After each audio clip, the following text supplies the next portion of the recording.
Welcome to Love from the Hip. I'm spiritual hypnotherapist, master esthetician, and your host, Sakura Sutter. This show was created with the intention of helping others to help themselves. You will hear me feature amazing souls from around the world who are making a difference by helping people in their own way. You may also hear me follow up with a guest I have hypnotized on an online edition of Love from the Hip, which is available on YouTube.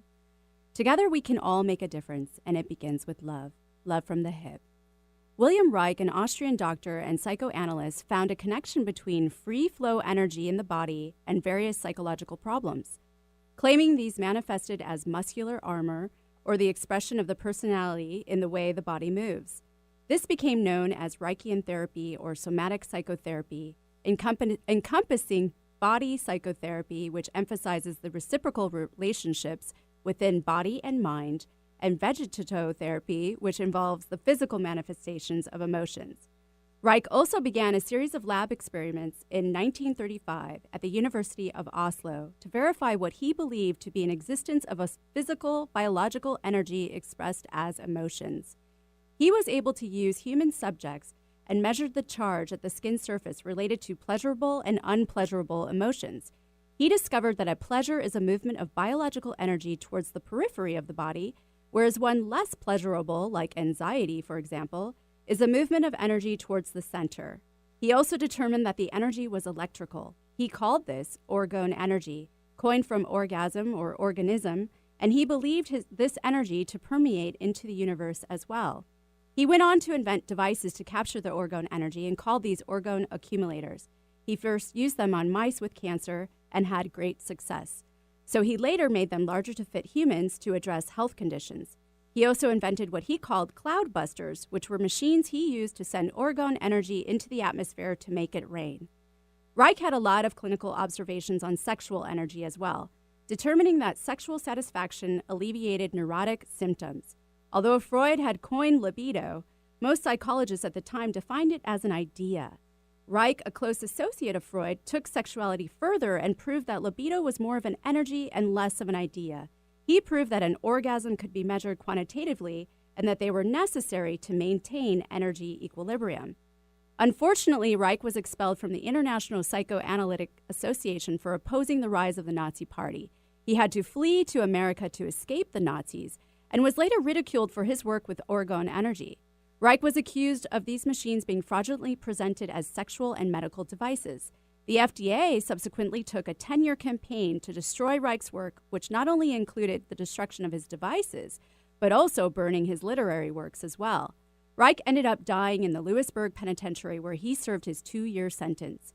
In his will, Reich stated that his unpublished papers would be locked away until 2007, 50 years after his death, when men would be ready for his concepts. Currently, scientists and psychologists are revisiting orgone energy and other theories and discoveries Reich had tried to bring to light, only to better humankind and the world. Today, I have the pleasure of interviewing Reichian and somatic psychotherapist and founder of the Men's Fire series, Jeff James Howard. He will be sharing his insight on Reichian psychotherapy, as well as what men struggle with psychologically and sexually, and some tips to overcome these challenges. So stick around after this quick break. Use your mentality. Wake up to reality. But each time I do, just the thought of you makes me stop just before I begin. Peach fuzz is great if it's on a peach. Let Sakura Skin and Mind remove unsightly hair with dermaplaning. Although its primary purpose is to remove layers of dead skin, it's just one of the added benefits, leaving your skin baby smooth, safe, effective, fast, and affordable. What a concept! Sakura Skin and Mind wants you to look your very best, and dermaplaning is just one tool in their chest. Find out about dermaplaning at sakuraskinandmind.com. SAKURA, skinandmind.com. We bring out the healthy skin and healthy way of thinking you didn't know you had. Like us on Facebook, facebook.com/1150kknw. Under my skin, under my skin. Yes, I've got you. Oh, under my skin. Welcome back to Love from the Hip. I'm spiritual hypnotherapist, master esthetician, and your host, Sakura Sutter. And don't forget to follow me on Instagram and Facebook and subscribe to my YouTube channel, and that's Love from the Hip, HYP. Today I have the pleasure of interviewing Reichian and Somatic psychotherapist and founder of the Men's Fire series, Jeff James Howard. Thank you for being here today, Jeff. Yeah, you're so welcome. All the way from Boulder, correct? That's right. All the way from Colorado. So how long have you been practicing Somatic or Reichian psychotherapy? I've been practicing for about 7 years. Okay. And can you give us an example of how you would use that to help a patient? Well, probably some background is important. Sure. Typically, I work with people who are struggling with multiple things, and the way Reich views challenges typically through the body. And some form of contraction in the body, some kind of holding. So through a mixture of somatic awareness, basically like body awareness, a version of mindfulness that's more focused on sensations and emotions, and the use of breath, help people get in contact with what's actually going on in their bodies, and also the ways in which they're subverting or interrupting or moving away from the discomfort, the painful feelings. Yeah, so it's a lot of pent-up emotions that you're actually physically seeing in the body. Yeah, and they make themselves manifest in all manner of not good things. Right. So why would that be more beneficial than regular psychotherapy? Well, if we're looking at regular psychotherapy as talk therapy, which most people, that's what it is, and that's most common.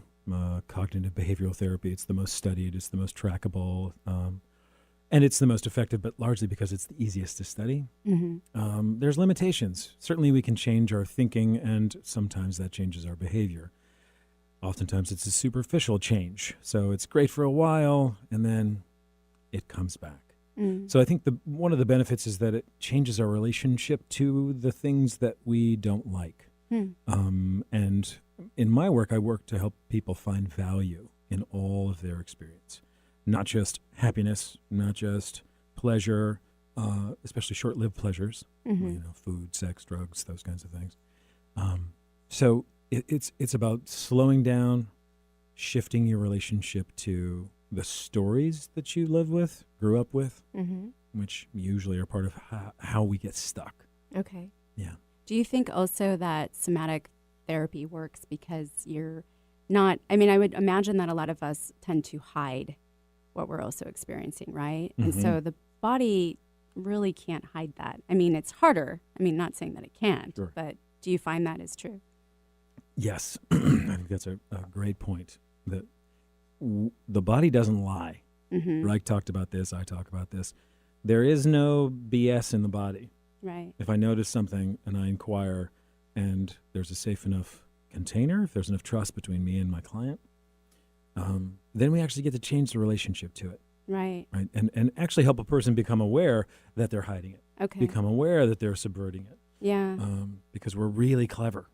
Okay. We're good at keeping things from ourselves. That was actually my next question was, are we able to then establish more of a relationship and cue into what our body's experiencing and what we're feeling and how this is manifesting in our body? Yeah, that's a great question. And yes. Yeah. Absolutely. And it's not rocket science. I think part of the challenge that I face as a clinician is that people often, they feel so stuck that change seems impossible. And it's really not. Yeah. Like I've got this tea in my hand and it's a paper cup and it's warm. And if I'm with this tea in this paper cup, wow, I'm able to be present. That's actually training for being present, being more in my experience. Right. It's not at its core level, it's not some crazy wild therapy. Concept. Yeah, it's not a wild concept. It's really about the practice. Which also brings me back to Reich. So do you think that he was right in saying that we're ready now for his concepts? Or do you think we're still not ready? Well, I love that you looked that up, and it's a great question. 2007. In ways, I would say we're not ready. And in other ways, I would say it's so necessary. I think that's why the explosion and infusion of somatic therapies in all different modalities, many of which I think you know and practice, is happening because we're hungry for it. So I think psychically, intellectually, Are we ready for it, in quotes? That's hard to say. Certainly, people are hungry for it. Do you see the distinction I'm making? Absolutely. That intellectually, maybe we're not ready, but experientially, we're hungry for it. And when it shows up in the body and we actually can relate to that experience, I think then our brains and our egos can get on board with, oh, maybe this is better than what I like perseverating, for instance, or obsessing, or all the other ways that work temporarily but long-term don't work. Okay.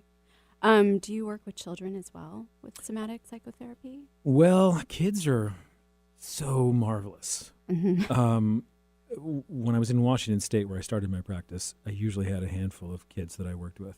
And I don't so much work with kids anymore. Occasionally a child will come through from a referral, and the pleasure of working with children is that most of this is self-evident. It's like therapy for me, because I get to get on the floor, I get to play, I get to just have conversations that don't need to go anywhere. Yeah. Because kids have this gorgeous innate capacity, like we all do, but they have greater access to it, to be honest. Right. That hurts, or I'm confused, or can we stop playing this and play this? Sure. Great. So I don't work with kids much, and I love kids. Yeah. Well, I would imagine, too, that somatic psychotherapy would be so effective for them, especially with the rise in ADHD and parents complaining and teachers complaining about the kids not being able to sit still. And so there's constant body movement that I would imagine would be, revealing what's going on a psychological level. Yeah, absolutely. Kids are also really brilliant in that sense. And the direct instruction model is so terrible for our bodies. Like, I remember being a kid and just, tapping my foot and twitching my arm and flipping a pencil. Right. And typically getting reprimanded for it. When I believe that's intelligence in action. Yeah. That we're sitting in the same place for hours on end. Right. How is that good for a kid? Right. And it's just the body's way of expressing itself. Yeah. Yeah. Precisely. Okay. So aside from your private practice, which is in Boulder, is that correct? It is in Boulder, yeah. Okay. And so you have the Men's Fire Series. So how did that come about? Well, the Men's Fire Series came about when I was still living in Washington State. I was largely dissatisfied with the depth in the relationships I had with men. So my male friends. Certainly had a handful of good friends, but overall I was really not inspired and was trying to find a way to deepen my connection with men, with myself and other men, between men.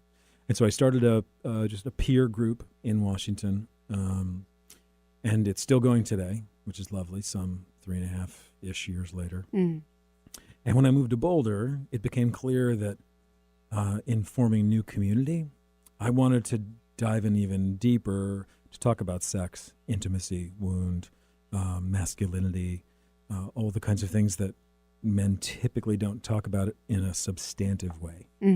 So I started the Men's Fire Series, and it's literally in the ground in a kiva, which is dug 6 feet into the ground, and we have these meetings around a fire. Thus the name. So it's an internal fire and it's an external fire. And why the fire? Well, similar to what in our conversation earlier around non-ordinary states of being. Fire is one of the most primeval, central, old world experiences that we have as humans. But tending a fire doesn't require intellect. It requires awareness. It requires attunement. And that's part of the encouragement, is that the men get to tend the fire from wherever they sit. And so it's that way to be in our bodies, to be with something outside of ourselves that needs attention, to basically take us offline so we're not so in our, stuck in our heads. Yeah. And then it's kind of also going back to more of the ancient, gatherings, right, where men were always around fire. Yeah, precisely. And it it cuts us down a couple levels in important ways. It makes us all the same, levels the playing field. We have the elements, especially this recent group just concluded Tuesday. And, typically we're having a group in temperatures in the high 20s, low 30s. Oh, boy. And it gets cold. So we're in the elements. We're huddled together, depending on the temperature. And it brings us to a different place where we're not so intellectually centered, cognitively centered. So we're more able to express from our hearts, express from our are more tender places. And this is less of somatic psychotherapy, right? Because otherwise it'd be hard, I would imagine, being shivering cold and Well, we're not focusing on shivering cold, that. but certainly Yeah. chilly. Okay. Yeah. Okay. Did you always know that you were going to work with men? No, I sure didn't. Okay. I actually never imagined myself working with men. Mm-hmm. I had a challenging relationship with my father and didn't anticipate being any kind of mentor or role model for men. Mm. So it was really predicated on listening to what was coming through Mm-hmm. in terms of, all right, well, seems like I need to start a men's group. Huh. Okay, I'll give it a shot. And then the response has been overwhelming. Every single group I've offered, which in Boulder is a half dozen in the last year and a half, has filled. And that's not common. I feel really grateful. And also it feels like it's somewhat out of my hands. Right. Okay. Yeah. So I know that you said that it stemmed from your relationships, your personal relationships with your friends. Mm-hmm. So that's what was missing is the depth to your friendships, even having had them, I would imagine, for a long time. Yeah, I think the permission and the model to talk about things outside of the normal milieu of men, which is pretty narrow, right? Sports, how great the sex was, and conquests of sorts, Yeah. or how crappy work is, or those kinds of things, which are important to talk about, and they're not enough. Right. So when I started these groups in Boulder, it became evident that the hunger was so present for a deeper experience, for community, for camaraderie. Like we're not in this alone. Right, exactly. Well, we're going to have to take a quick break, but everyone stick around for more Love from the Hip.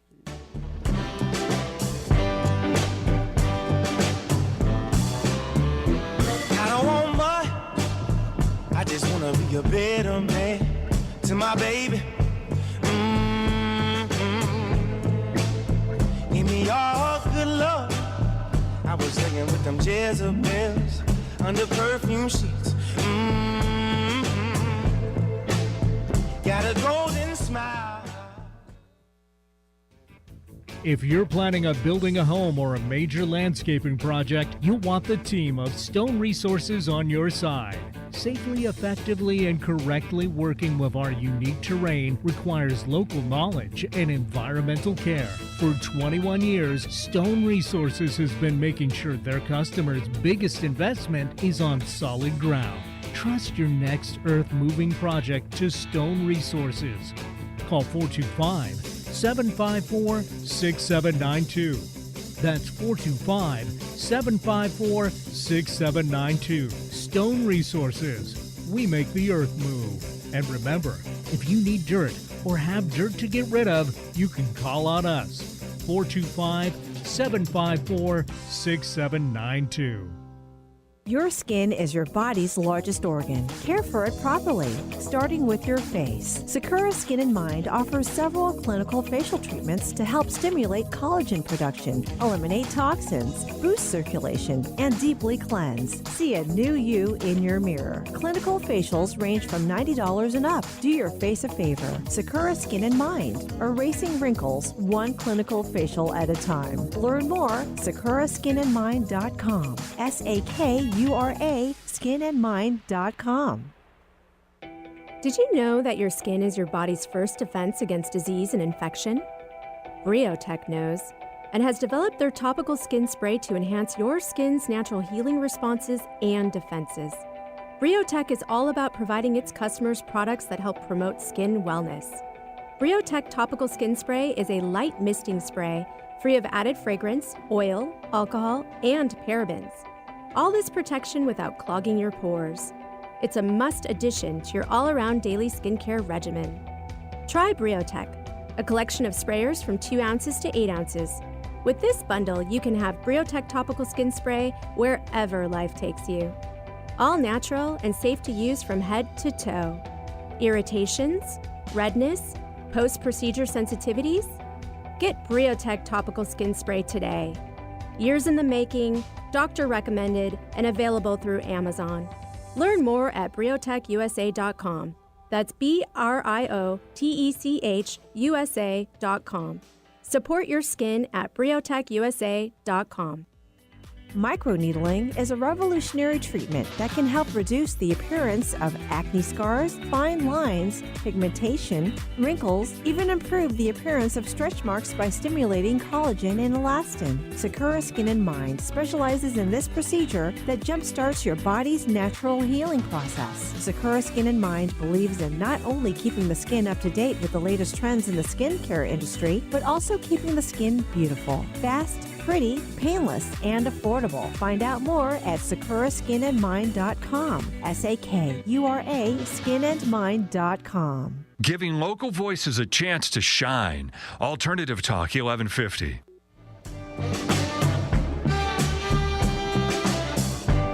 Welcome back to Love from the Hip. I'm spiritual hypnotherapist, master esthetician, and your host, Sakura Sutter.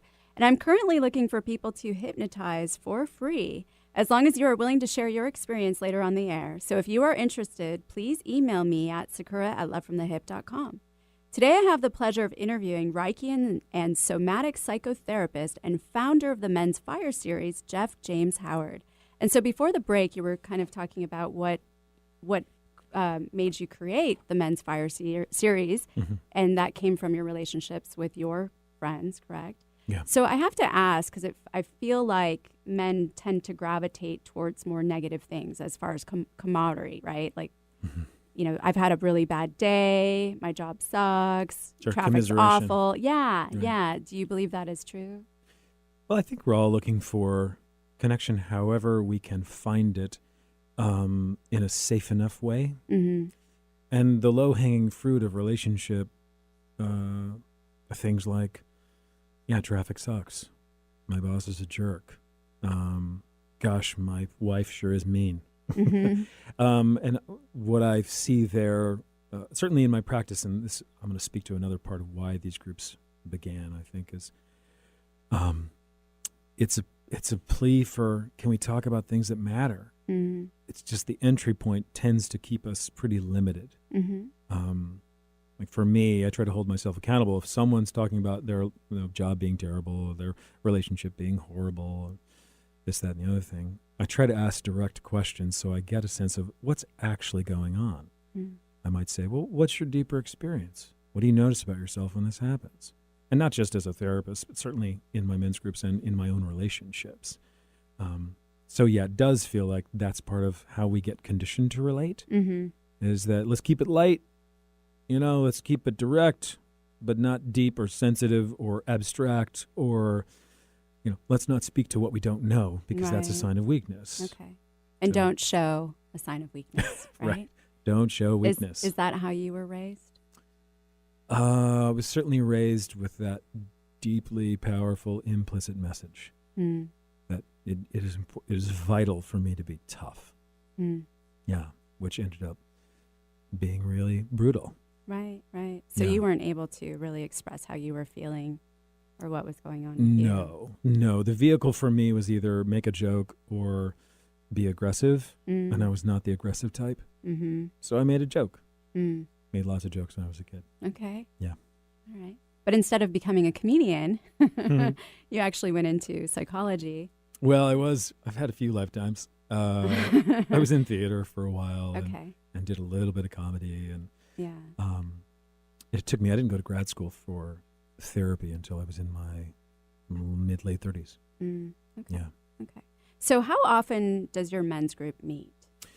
Well, so the men's group, as I lead the Men's Fire series, they are 9-week sessions, and we meet weekly for 2.5 hours. The first and last meetings are 3 hours, because those are first meetings where we talk about protocol, which I find to be vital. And this is a skill for anyone, and certainly men, and it's setting context. What are the rules of engagement? I think that's one of the challenges as men, is that we don't really know what's okay. We're not really trained or conditioned to attune. What we are trained to do is to be decisive. Right. And that doesn't really require much of us in the way of going over there to say, you, Sakura, and saying, hey, how are you doing? What would you like to talk about? Would it be okay to talk about X, Y, and Z? That's not what we're really educated to do. Okay. Yeah. So the first meeting is setting context. That's why it's 3 hours, so we have enough time. And the last meeting is about endings and reflections and appreciation. Okay. Yeah. And so are there different levels to it? I'm trying to figure that out because I've had enough repeating men. Yeah. Of the 6 groups, I think certainly men have done 4 of them, 3 of them, 2 of them. And I'm trying to figure that out about an advanced group and a more foundational group. And what I find, too, that's quite valuable is that as the men repeat the groups, and there are new men who either have very little experience or no experience, it gives the repeating men a chance to take on more leadership roles and actually practice the skills they're learning in the group, where they model by way of vulnerable shares. Yeah. They model by way of compassionate and fierce challenge to someone's statement. Right. To be able to have the both and of enough safety, enough trust that men feel, wow, this is possible. So I'm undecided and divided about an advanced group, quote unquote, because I do like the cross-pollination and the ways in which all the men take on different roles. Yeah. Well, that's great that other men actually get to see, wow, what we're talking about is really working. It's really sticking. Exactly. And it's becoming natural, right? It's not anything that they have to go and force themselves to think about. It's becoming more habit. Precisely. Correct? Okay. Yeah. So do you draw men from all walks of life and all ages? Yeah, I do. Boulder's definitely a bubble. I'm not going to lie about that. Fairly conservative, fairly white community. And I have men from ages 21, 22, all the way up to 60. Okay. I've had gay men in my group, African-American men. So it's diverse, I think, for the area. It's pretty lovely in that way. Okay. So what kinds of topics do you address? Well, we get pretty juicy. Mm-hmm. We certainly talk about sex and sexuality. Okay. We talk about participation. The first meeting used to always be, for the first 5 sessions, intimacy. And how do we define intimacy? What is intimacy to you? Where does it show up in your life? Where do you long for it? Because most men are conditioned to equate 1-to-1, intimacy equals sex. And that's such a disservice and such a narrow slice of what's possible in terms of engagement, intimate engagement. And I changed the first meeting this recent round to showing up. I realized, wait a minute, if we don't know how to show up, that's not going to bode well for the rest of our lives. Right. How do we participate, really investigate where are the ways we feel like we're really showing up in our life? And what does that look like? And where are the ways where we're collapsing or disappearing or posturing, not really showing up with our full selves? We talk about wound, we talk about shadow. We'll talk about the masculinity, and get into the nitty-gritty of what that looks like, and how many of us, if not all of us, equate it to what it means to be a man, and working to make separate, to delineate between masculine energy and male anatomy. They are not synonymous necessarily. That we have feminine energy, we have masculine energy, we have energy that we can't quantify. And certainly we've had groups that we've talked about infidelity, we've talked about trust, we've talked about power quite often, strength, the differences between those things. Okay. Yeah. A lot of topics. A lot of topics. Well, I'm going to get more specific with you. We're going to have to take a quick break, though, so everyone stick around for more Love from the Hip. Makes me want to be a better man. Then should she see fit, gonna treat her like a real man.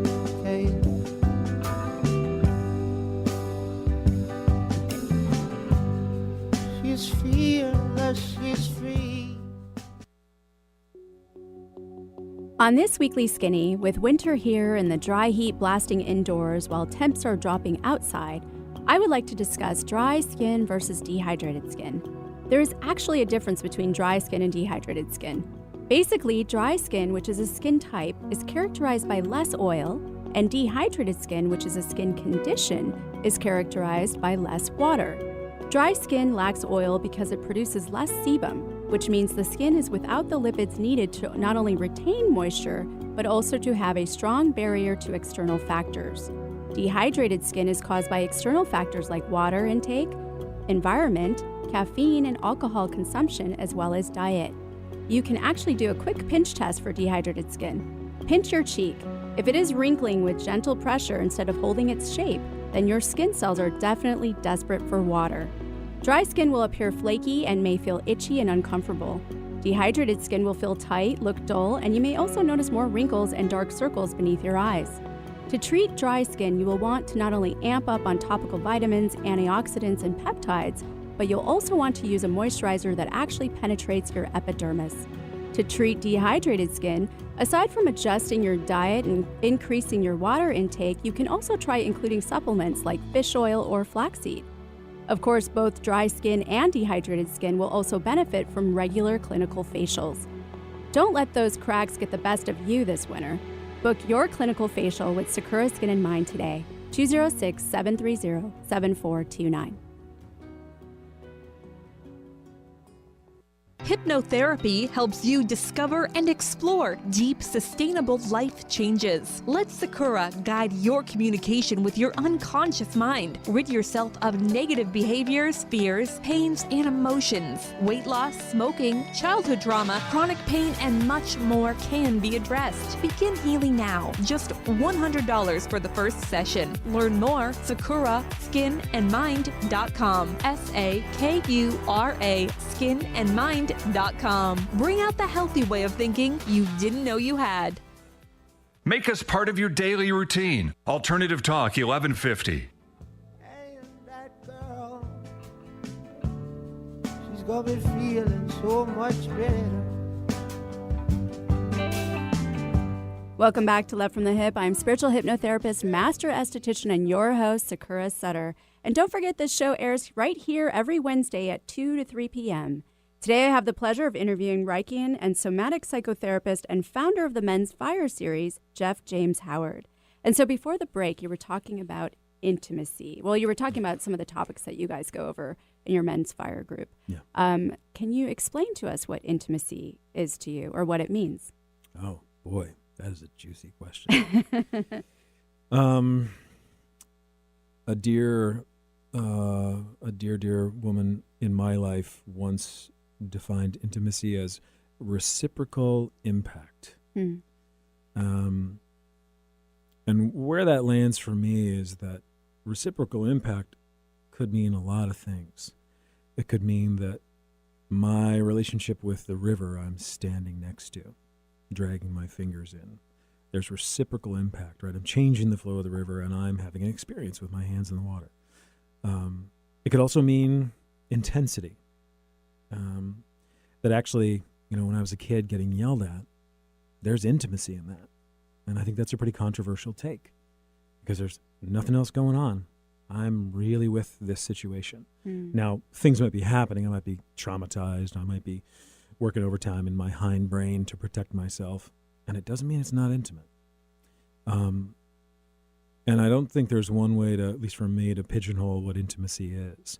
Certainly, sexual interactions can be intimate, and they can be utterly devoid of intimacy.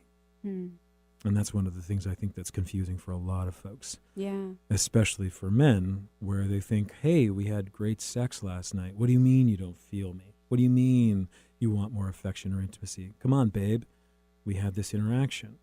It ends up being quite confusing. So I find the more I do my own work, both as a therapist and a facilitator, educator, as a partner, as a human friend, some of my most intimate moments involve some of the most difficult conversations I've ever had, or cleaning up a mess I made by telling a half-truth, or omitting something, or not speaking up till far too late in the game, no matter whatever the situation might be. So it doesn't always have to be positive. No, correct. Which is, I think, what everyone thinks. Right. The idea that intimacy is always pleasurable is part of the problem. That, I had such a terrible day. I whatever, I stubbed my toe, or I got coffee spilled on me at the coffee shop. Well, there's opportunities there actually to be real, to be alive, to be in contact with what's happening for me and in contact with those I'm in connection with. And it could be quite intimate, even though there's pain or discomfort involved, which is often the case. Yeah. So there's really growth from intimacy.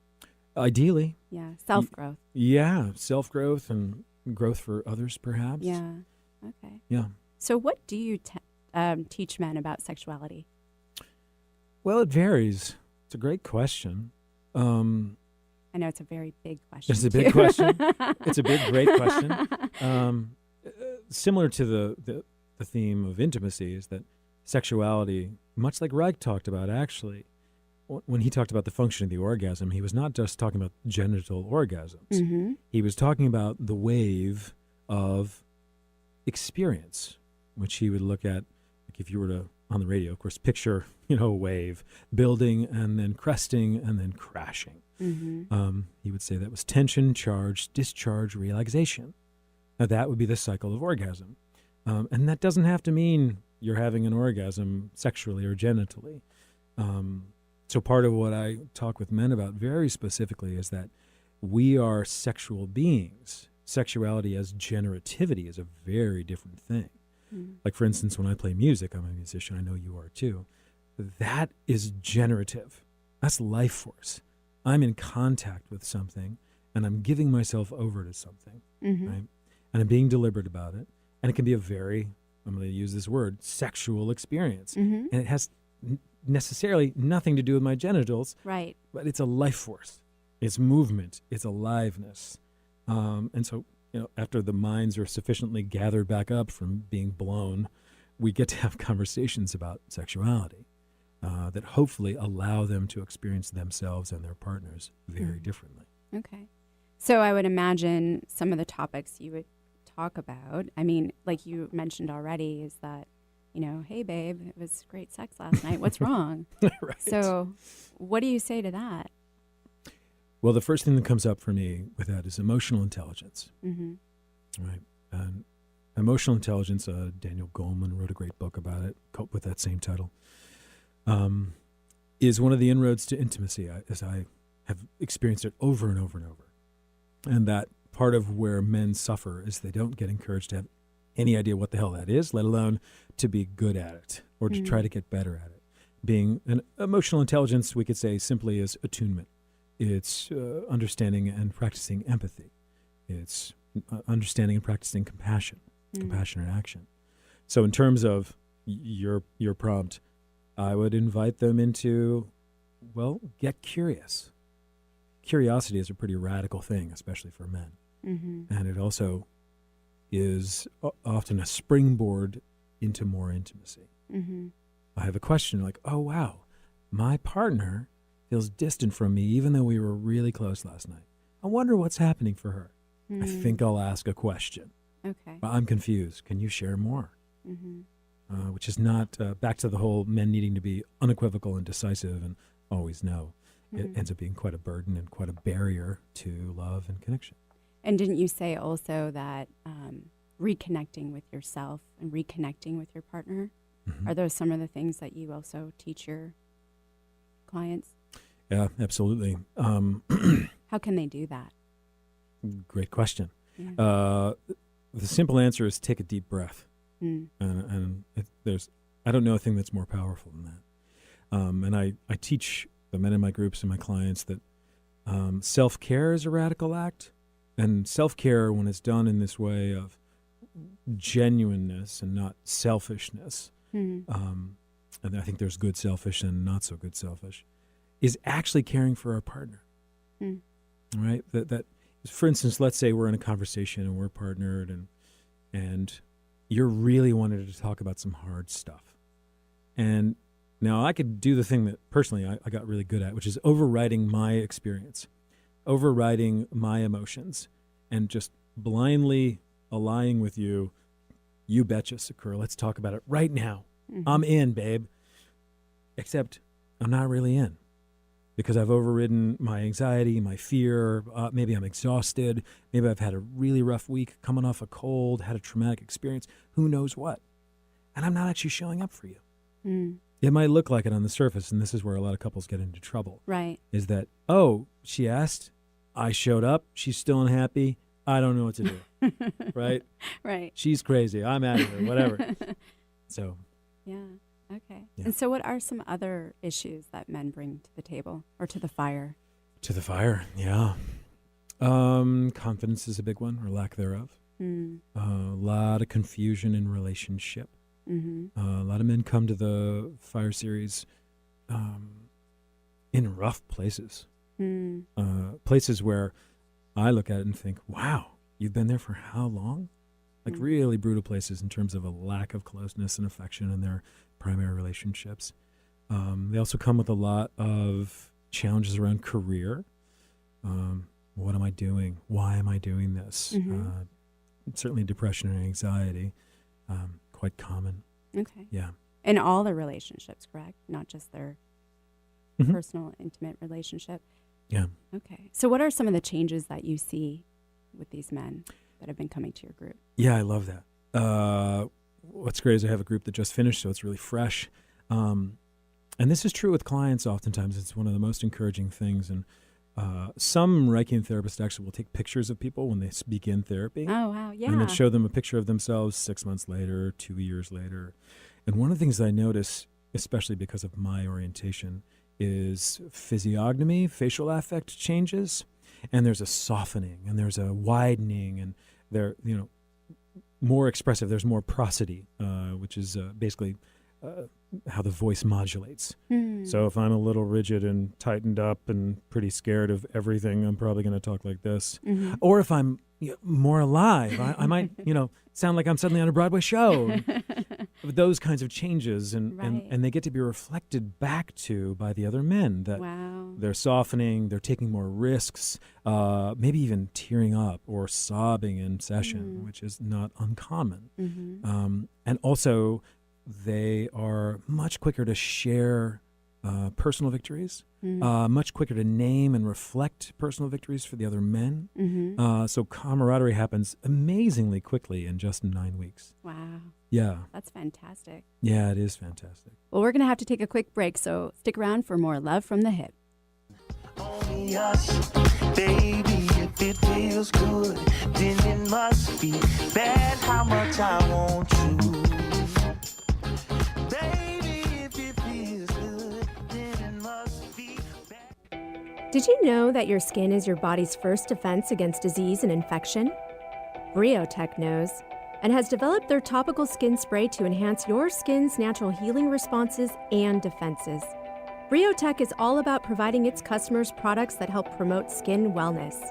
Briotech Topical Skin Spray is a light misting spray free of added fragrance, oil, alcohol, and parabens. All this protection without clogging your pores.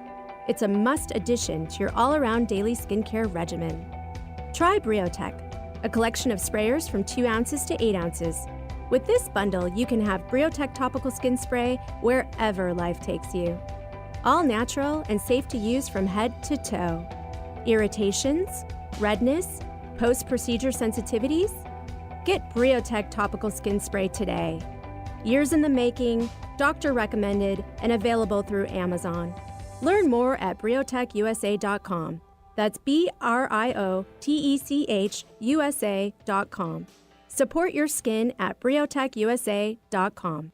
Coming up January 7th on Conversations Live with Vicki St. Clair, 11-time #1 New York Times bestselling author Robin Carr. We'll talk about her latest book and upcoming Netflix original drama. Robin says there's a need for positive drama, not just goody two-shoes, everything is beautiful kind of stories, but a kind of story where people have real problems to resolve, where characters provide inspiration as role models to women. Tune in Mondays at noon Pacific Time and Fridays at 6 a.m. Catch up on past shows at conversationslive.net.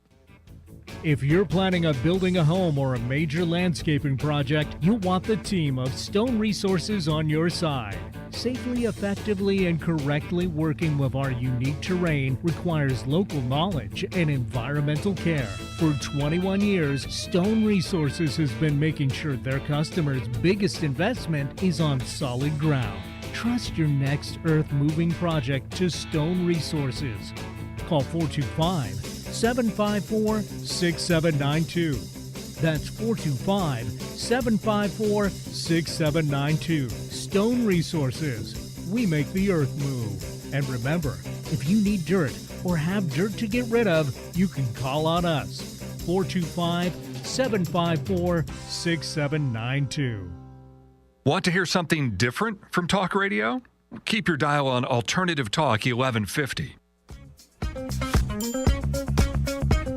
Welcome back to Love from the Hip. I'm spiritual hypnotherapist, master esthetician, and your host, Sakura Sutter. And don't forget to follow me on Instagram and Facebook and subscribe to my YouTube channel, Love from the Hip, and that's HYP.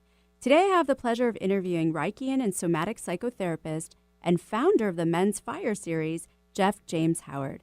And so before the break, Jeff, you were telling us some of the physical transformations you see with men. Do you also see a change in their complexion? Yeah. Yeah. Absolutely. Yeah. Do they get younger? Because that's something you want to sell, right? Well, I can say they get more youthful. Yeah. And I think, which leads me to another really important point when it comes to, I think, culturally defined masculinity, is that we're pressed into adulthood far too soon. And it's a false adulthood. Right. And part of what gets unwound in these groups is men realizing, oh, wow, I'm not actually happy living out someone else's ideal. And the more I listen to myself and act from that place, the more I think what I would call, or Bill Plotkin, who's a depth psychologist I follow closely, I'm an initiated adult, which paradoxically has me feeling more youthful, more alive, more spontaneous, more joyful. Yeah. And do you think also part of that is reconnecting with that wounded boy, right? Because you're healing them, but you're also healing that wounded boy. Well, the boy gets a chance to come back out. So often I see, there's a term in psychotherapy called parentification, and you might have heard this, where kids, and this happens so regularly, to no usually conscious fault of any parent, often it's circumstantial, we get handed responsibilities far too early, and we become parents. We become adult-like figures, authority figures, and oftentimes we parent our parents right when they merge with us emotionally. Yeah. So the caretaker complex. Yeah, yeah. Exactly. Very well versed in this with one of my last guests, so yeah, for sure. Great. So what has this changed for you in your own personal relationships, having this group? Yeah, that's a great question. It's very much increased my humility and my gratitude. In addition, I do wilderness work as well. It has me more open to and receptive to the mystery of how this stuff works. Like I said, I don't make it complicated. We sit around a fire. I add enough structure that we create enough safety and enough trust, and we get to speak what's true, and we get reflections, and we get to be heard. So I've been humbled consistently about the power of gathering with intention. And part of the way I structure the groups, and I tell every man this when we start the group, that I'm a facilitator/participant. I don't just stand and sit over here and tell you what to do and tell you you're not good enough like that. I participate, so I do my own sharing. Right. And likewise, they're facilitator/participants. So I encourage the empowering process of challenging me. If you don't believe something I'm saying, or you want to hear more, you're free to challenge me, and I'm free to receive it or not. So it's certainly made me a better man in terms of I'm more accepting. I also know myself more deeply, that I do have endowments around presence and holding space and facilitation. And I don't take it lightly. And I'm always learning. Okay. Yeah. Would you say also, because it seems like your gathering is very spiritual in a sense, Has that opened that realm up for you a little bit more? Yeah, absolutely. Yeah. It has become far more of a ceremony. That each of the groups I treat as discrete entities and certainly a part of the larger whole. And I take it seriously. There's more reverence in me than I've ever experienced. Yeah. And the group is a big part of it. And I am certain that's part of what contributes to the men's capacity to show up more vulnerably. Because I'm not there to screw around. I'm not there just to make a buck. I'm actually there to aid in something happening, whether it's transformation, healing, awakening, enlivening, empowering. That's fantastic. Yeah. So do you have any upcoming workshops you'd like to share? Yeah, thank you. I do. I've got one coming up in the end of January, Saturday the 26th of January. It's called Healing the Divide. And specifically, it's around, I co-lead this. It was created by a woman named Dr. Hazel Grace Yates. And this will be our second time co-leading this. And it's all around healing the divide between men and women centered on sexuality. And it's a gorgeous process where we come together as a larger group, and then the men form an inner circle, and there are questions around sex and sexuality, sexual abuses, sexual trespasses, and the women hold space in silence. And there's time for reflection for their experience for the men. And then in the afternoon session, we trade places, where the women form the inner circle and go through the same process. And the men sit in silence. And a lot happens. Yeah. Yeah. Like what? Well, tears, anger, a lot of laughter, deep impact around, this is so common for men and women to say about the other, I had no idea. And to be in tears while saying it, and to have so much more understanding and compassion for the experience of the other.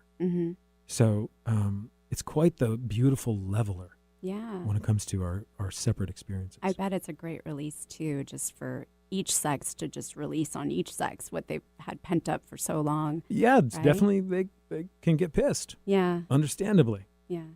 And it's held in a way that it's okay. Right. Yeah. Right. And so how many of these have you had already? Sorry? Well, this will be the second one I'm co-leading with Hazel Grace. Okay. And she's done dozens of them. And are these only done in Boulder? No, or? they're nationwide. And what are they called again? Sorry. Healing the Divide. Healing the Divide. Yeah, with Dr. Hazel Grace Yates. And so that's coming up at the end of January. Okay. So what is your mission with your men's group? Where do you hope to go from here? Oh, it's such a great question. It's evolving, and I would say it's getting refined little by little. Empowerment is central. Okay. Expression is central. And community is central. Those are the biggies. How do we help men to be more vulnerable, more fully expressed, more spontaneous, more alive, more accountable? And how do we help them build community that has more substance? Back to the reason I started these groups in the first place. I wanted more community with substance. That wasn't the exception. That was the norm. And I want to encourage them to do that in their daily lives. That's the whole purpose. How do you live this forward? It's great to come to a group. It's great to go to therapy. And if nothing's changing in your world, you're not doing it right. Right. Yeah, exactly. Yeah. So how can my listeners follow you or learn more about the Men's Fire series? Well, they can certainly go to my website, 3leavescounseling.com. They can find me on Facebook, Jeff James Howard. Okay. Yeah. And are you taking clients over here too, or just in Boulder? I do work remotely quite a bit. Okay. So if someone wanted to find me and it was a good fit, yeah, I work with folks in the Netherlands, in South America, Wow. here in Washington, California, so all over the place, All right. Canada. Well, great. Well, Yeah. thanks again for joining us today. I really appreciate it. You're so welcome. It's great to be here. Yeah, and thank you to Eric for all his fabulous work, and thank you to the listeners. And you can find me at lovefromthehip.com or sakuraskinandmind.com. You can also follow me on Instagram or on Facebook and subscribe to my YouTube channel, Love From The Hip, and that's HYP. And remember, if you are interested in being hypnotized on an online edition of Love From The Hip and sharing your experience with listeners later on the air, or have any questions or comments, then feel free to email me at sakura@lovefromthehip.com. Stick around for my Get Hip segment and tune in next Wednesday at 2 p.m. for another Love From The Hip. And make self-love contagious. Go ahead, I dare you.